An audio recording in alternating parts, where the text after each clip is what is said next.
संजय जी, मैं मानने को तैयार नहीं हूं कि आप मेरा सवाल समझे नहीं है। आप एक शब्द में आप एक शब्द में पूरी कहानी समझ जाते हैं। मैं आपको बरसों से जानती हूं। आप मेरे सवाल को दरकिनार मत कीजिए। मजरू सुल्तानपुरी को कॉमनवेल्थ का दास कहने पर नेहरू को गिरफ्तार किया गया कि नहीं किया गया?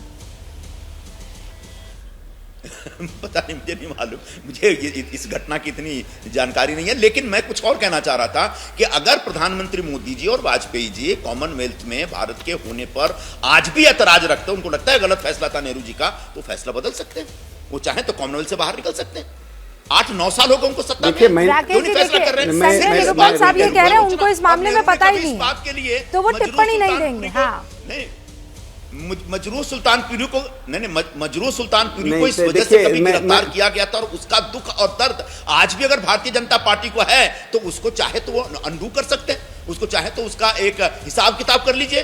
फ्रीडम ऐप से सीखकर क्या आप सब्जियों की खेती करते हैं? अगर ऐसा है तो आप अपनी सब्जियों को 1 करोड़ फ्रीडम ऐप के जो ग्राहक हैं उन्हें बिना किसी खर्चे के आप उसे बेच सकते हैं। हिसाब किताब करने का एक ही तरीका, नेहरू सुल्तानपुरी जी की गिरफ्तारी गलत थी, नेहरू जी ने गलत किया था। क्यों किया था? क्योंकि उन्होंने राष्ट्रमंडल के संदर्भ में गलत बात कह दी थी प्रधानमंत्री, तब के प्रधानमंत्री के बारे में। तो अब हमें फैसला बदल रहे हैं, तो बदल के दिखाइए ना, कौन रोक रहा है आपको? राकेश सिन्हा जी, लेकिन किसी इतिहास में कभी कोई एक घटना घटी, उसके पीछे उस समय के नेताओं ने कोई फैसला किया, उस फैसले को आज भी दोष देना और उसको ठीक करने की दिशा में कोई कदम नहीं उठाना, मुझे लगता है कि ये सिर्फ एक पब्लिक डिस्कोर्स में एक चर्चा लाके नेहरू को बदनाम करना, नेहरू के कामकाज के ऊपर सवाल उठाना, सिर्फ इतना रह गया। नहीं, वो आज के कामकाज का आईना जो है वो हिस्ट्री को रखने की कोशिश है। लेकिन राकेश सिन्हा कुछ कहना चाह रहे संजय जी आपको। हाँ, कहिए भाई राकेश जी।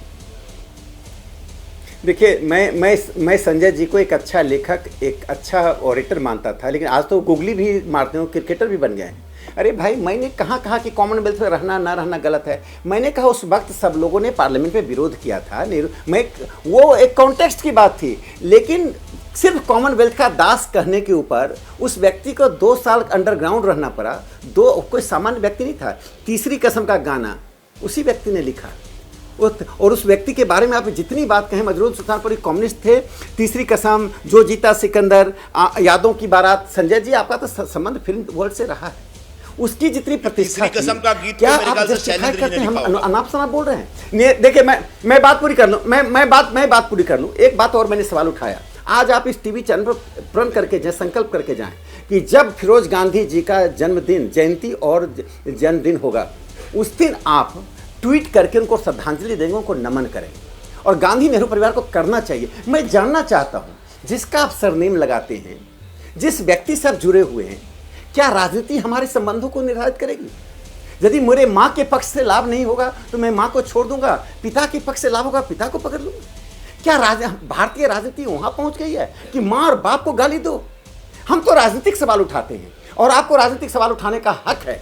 प्रधानमंत्री मोदी जी क्या, जो लोग जिनकी मृत्यु हो चुकी है हमारी पार्टी के लोग, उनके ऊपर भी आप राजनीतिक सवाल उठाइए, उनका विरोध कीजिए। राइट टू अपोज डेमोक्रेसी का सबसे महत्वपूर्ण हिस्सा है, लेकिन राइट टू एब्यूज डेमोक्रेसी को खत्म करने का एक तरीका है, और आप राइट टू एब्यूज मांग रहे हैं। और खड़गे साहब, नैतिकता है क्या?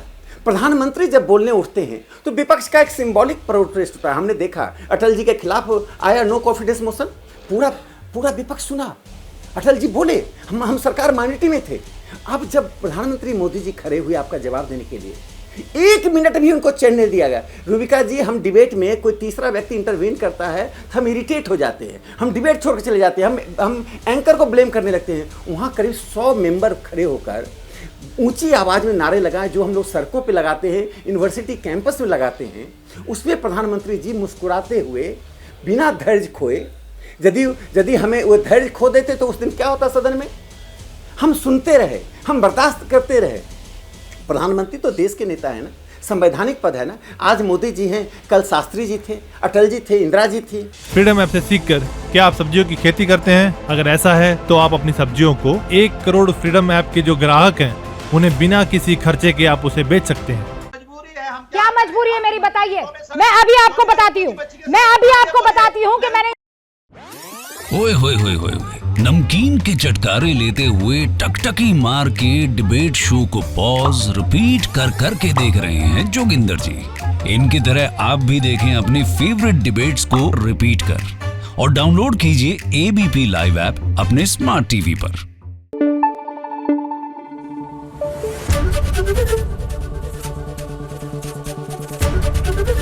एबीपी न्यूज आपको रखे आगे।